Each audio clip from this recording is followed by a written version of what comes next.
여러분 지금부터는 다른 힘인 이온과 삼각자 힘이라고, 이온과 극성 분자 간에 끌어당기는 힘이 되겠습니다.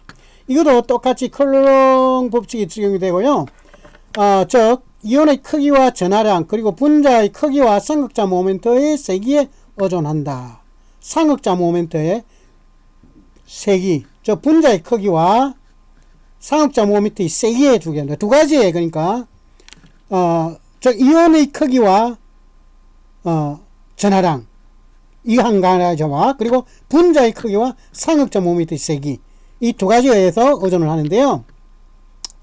음이온의 크기가 가장 큰 영향을 주고, 아무래도 음이온의 크기가 양이온보다 크잖아요. 그죠? 그래서 음이온의 크기가 여기가 크고, 그리고 그 다음에 양이온이 상대적으로 되겠다.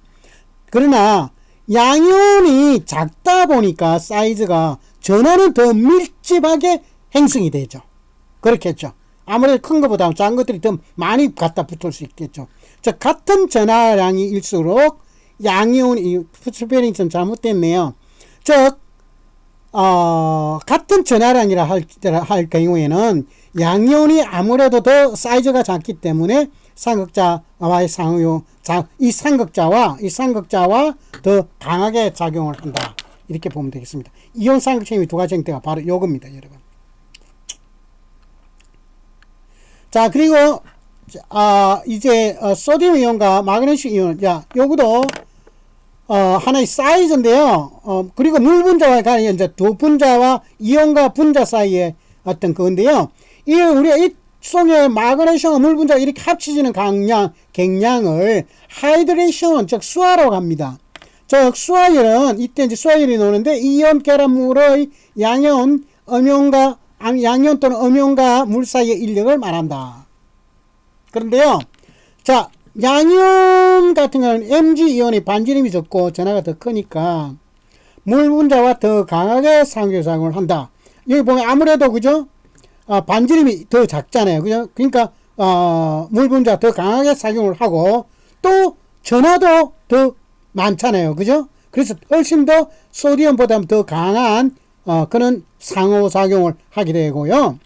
여기서 보면 이제 수화열이 마이너스 4.05 kJ/몰이고 Na 같은 소디움 같은 경우 엄청나죠. 여기 같은 마그네슘 같은 경우는 1926 kJ 정도입니다. 그래서 전하와 크기를 가진 음이온이 똑같이 적용이 된다. 이와 똑같은 어떤 그 앞에서 했던 거와 똑같은 어떤 사항이 적용이 되겠습니다.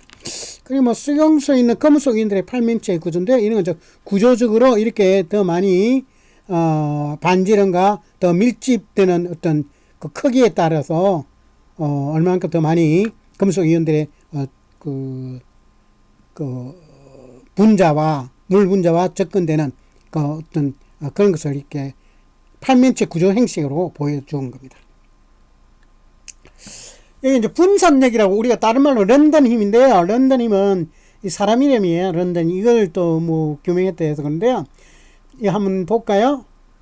비극성 분자 또는 원자에 미치는 이온이나 극성 분자의 존재에 의해 생기는 삼각자를 발생한다. 즉 여러분 한번 생각해 보세요. 많은 이제 분자들이 섞여지가 있어요. 그죠? 근데 극성 분자들끼리는 이때까지 그런 다른, 그러니까 극성 분자와 다른 이온 간에는 방금 전에 우리가 공부를 했던 어떤 그런 순서나 그 어떤 그 갱량에 의해서 힘이 상호작용에 크고 적음이 생기는데, 비극성 분자 또는 원자에 미치는 이온의 그 비극성 분자에는 또는 원자에 미치는 이온이나 극성 분자, 즉 다른 어떤 이온이나 분자는 어떤 것이 생길까? 그러면 분명히 삼각자가 있긴 있는데 이 삼각자와 비극성 분자들이 있는 그 비극성 분자들은 극성이 없는 상황에 있는 분자들하고는 어떠니까 이때는 우리가 알아야 될 게 편극도라고 폴라리제빌리티라는 폴라라이제이션에 대해서 좀 공부를 해야 됩니다. 즉 분산력과 편극도는 어느 정도 비례관계가 성립될 수 있는데요. 찌그러지는 상황입니다. 즉 아주 구행으로 있다가 여러분 이 교재를 보게 되면 어디죠? 여기 보면 페이지 466페이지 같은데 보면 그림 11-4가 참 여기 있네. 좀 참조를 하면 참 좋겠어요. 그러니까 원자나 분자의 전자 분포가 한쪽으로 공평하게 되어 있던 것들이 쭉 한쪽으로 당겨져 가다 보니까 그 분자의 전자 분포 전체가 찌그러지는 상태. 즉 어떤 경우냐 하면 전자의 수가 많을수록 또는 전자의 구름이 넓게 퍼질수록 됩니다. 즉 아무래도 전자의 수가 많으면 어떤 다른 쪽에서 생겨난 어떤 극성이나 이온이 오면은 땡겨져 가겠죠. 즉 뭐 양이온이면 양이온 또는 음이온이면 음이온 거기에 대해서 삼극자가 행성이 되면 아무래도 그게 어떤 양이온이 오나 음이온이 오면은 그쪽으로 당겨져 가는, 즉 찌그러져 가는, 그럼 그 자체는 찌그러지겠죠. 어떤 그럴 때 특히 전자수가 많을 경우에 그 굉장히 더 크다는 이야기입니다. 또 하나는 전자수가 많으면 아무래도 또 또 전자구름도 많이 넓게 형성되어 있는 큰 분자, 큰 원자 같은 경우, 그죠? 그때는 이제 핵과의 거리가 떨어지다 보니까 핵이 다 컨트롤 다 못해요. 힘이 약해요. 아무래도 더 자유스럽겠죠. 그러다 보면 거기에 갑자기 어떤 음이온이나 양이온이 나타나고 어떤 삼극자를 가진 분자가 나타났다. 이러면 아무래도 그쪽 부분에 대해서 더 영향을 영향을 미치게 되겠죠. 뭐 그런 이야기입니다. 그래서 아무 교재 그림 11-4를 참조해보시면 되고요. 여기에서 이제 분산력이라고 가 증가되는 경우인데요. 이건 아무래도 몰 질량이 증가되는 경우, 즉 몰 질량에 따라서 분자량도 증가가 되는데 이 몰 질량이 증가됐다면 전자수가 많아졌다는 거고 따라서 원자도 크다는 이야기가 되겠죠. 그런데 여기서 하나 될 게, 우리가 유의해야 될 게, 그림 11-2에 분자에 있는 전자가 증가할수록 녹는 점은 증가된다. 보시다시피 여기 같은 모두 비극성 분자인데 분자 간의 작용은 인력은 분자력만 작용한다. 그러니까 비극성 간에는 분자 간의 이 작용은 인력에 있는 인력은 좀 제가 잘못 적었습니다. 좀 이 한글이 좀 안 좋은 한글로 되어 있네요. 분자력만 작용되는데 실제로 분산형은 극성 분자들 간의 쌍쌍의 힘이 비슷하거나 또는 더 크다. 그래서 극성 분자들 간의 가치가 이 상극자와 상극자끼리 이 힘과는 이 분산력과는 서로 비슷하거나 또는 분산력이 더 커요. 상극자와 상극자의 그 힘보다. 따라서 이에 의해서 의존하는 것이 아니라 이 분산력은 더 많은 전자수, 즉 몰 질량이 증가되는 쪽으로 분산력이 증가되는, 따라서 이렇게 녹염도 증가될 수밖에 없다. 즉 분자 간의 이 분산력이 서로 간의 CL4 분자 간의 분산력이 더 강하게 더 작용되고 있기 때문에 아무래도 녹는 점이 증가될 수밖에 없다. 이런 이야기입니다. 자, 끝으로 수소 결합에 대해서 제가 예 말씀드렸죠. NA 어떤 결합인데 어떤 결합이냐면 수소하고 어떤 특정한 원소들 간에만 일어날 수 있는 결합입니다. 그 특정한 결합이 뭐냐면 O와 N과 F입니다. 이러한 원자들은 수소와 이렇게 보시다시피 수소와 어떤 그 뭐죠? 결합, 서로가 상환의 인력 이런 걸 이 행성이 될 수 있어요. 이런 식으로 보시다시피. 그래서 이런 형태인데 이걸 이제 여기 있는 NOF입니다. 그래서 어느 한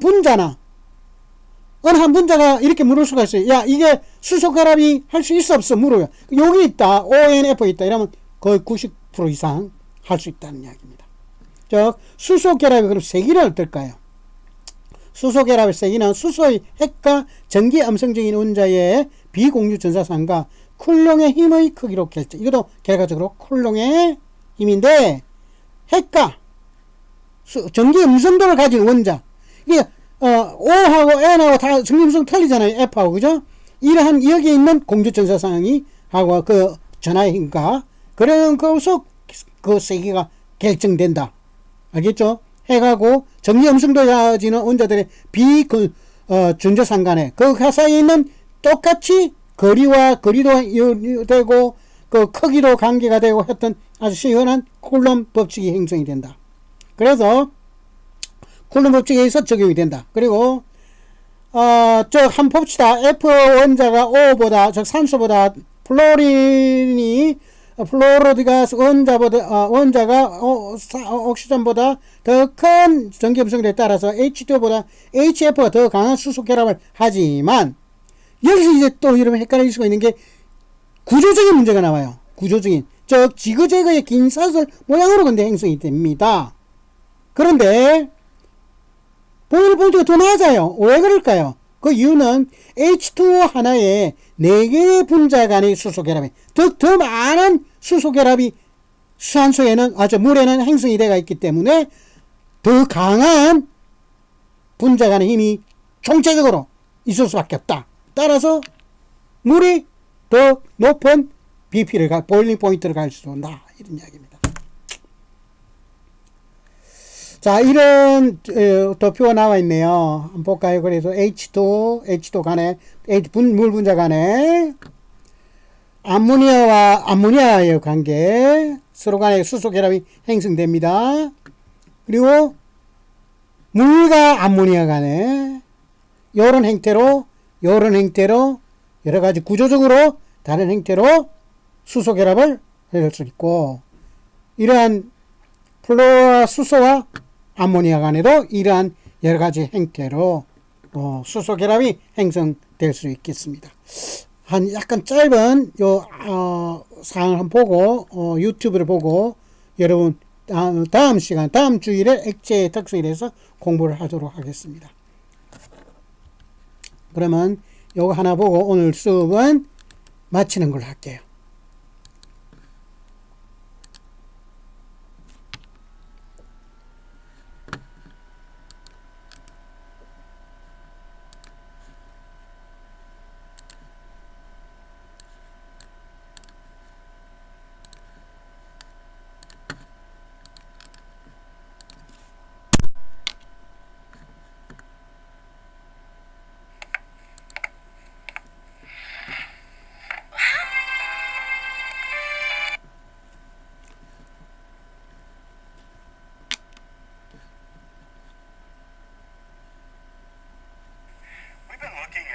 Various things associated with air pressure and how air pressure works. And I've got one more thing I want to take a look at. We know that air pushes with a very, very strong force on the outside of our body, around 14.7 pounds per square inch, something in that general vicinity. And what I want to do is I want to fill this flask up with a little bit of water.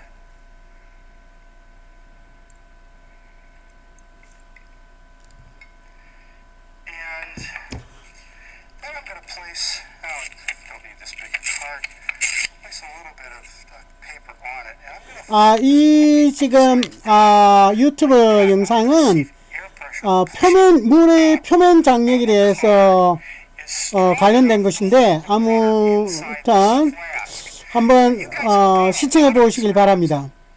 과학 다큐라고 생각하시고 오늘 수업 내용이 아니고 다음에 수업할 내용의 자료가 될 수 있겠습니다. 선행 학습하신다 하고 한 5분만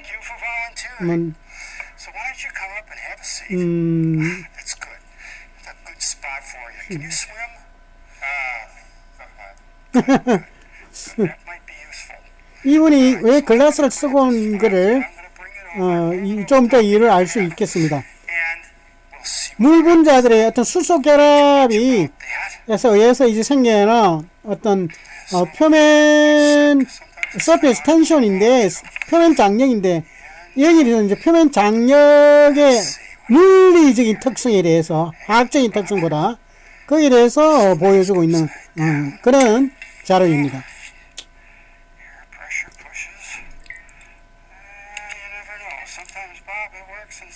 집에서도 이거 한번 동생 앉혀놓고 한번 실험해 보세요. 아주 대신에 이 안에 물이어야 됩니다. 끓는 라면물이 되거나 이러면 안 됩니다. 신기하죠? Great. 적어도 2리터 이상 되는 물이 Bob, that was terrific. 저 종이 하나를 뚫고 나오지는 못합니다. 그만큼 물의 표면 장력이 크다는 이야기죠. 물이 2리터나 되는 물이 내려올 수 있도록. With about 32 pounds per square inch. Actually, the flask I picked up could have been something on the order of about 10 meters high before the water pushing down in there would have had enough force to knock this piece of paper off. When I set this thing on here, the force pushing up, or back into the flask in this case, is considerably greater than the force pushing down of the water. And honestly, the only danger Bob has is that if I don't handle this thing quite carefully enough, I run into a little problem with it. Sometimes the attraction between the water on my hand and the water on the paper is sufficient as I pull my hand off to take the paper away from the top of the flask. So this is kind of a neat thing. In your classroom, the suspense of starting out with a tiny flask, moving it to the large flask gets kids pulled in and grabs their attention and makes it a little bit more fun. There's another thing that I've done with this where I've set it up with not a piece of paper but a laminated piece of paper and suspended a flask of this size and hung it from the ceiling in my classroom and just left it there with a sign on it that says, "Do not move." And invariably some kid comes in and pulls the paper off or tries to shake it. It flips loose, deluge of water, usually set a big garbage can underneath it. But it's kind of a cool thing to work with. And you can do a lot of different air pressure demonstrations like this one, but this is by far the simplest one. And it's so quick and so easy and shows the power of air pushing up and the force of the water pushing down. 여러분 오늘 수고하셨고요. 나은에 요즘 일이 너무 많으셔서 주랑 상체도 안 나시. 날이고 간에 그 저기 있잖아요. 이거 보고 책 교재 보고 교재 467하고 469에 있는 예제들을 한번 여러분 한번 읽어보세요. 읽어보시면 한번 풀어보세요. 한번 풀어보면 아마 좀 많이 도움이 될 것 같아요. 여러분들 이해하는데 오늘 공부한 거 아무래도 문제를 풀어보면 한번 풀고 나면 전체적으로 더 좀 이해가 많이 되잖아요. 그죠? 예제 11-하고 11-2를 한번 풀어보시길 바랍니다. 과제는 아니니까 괜히 부담 가지지 말고 스스로 한번 해보시길 바랍니다. 그럼 오늘 수업 받는다고 모두 수고하셨습니다. 자, 좋은 일주일 되시고요.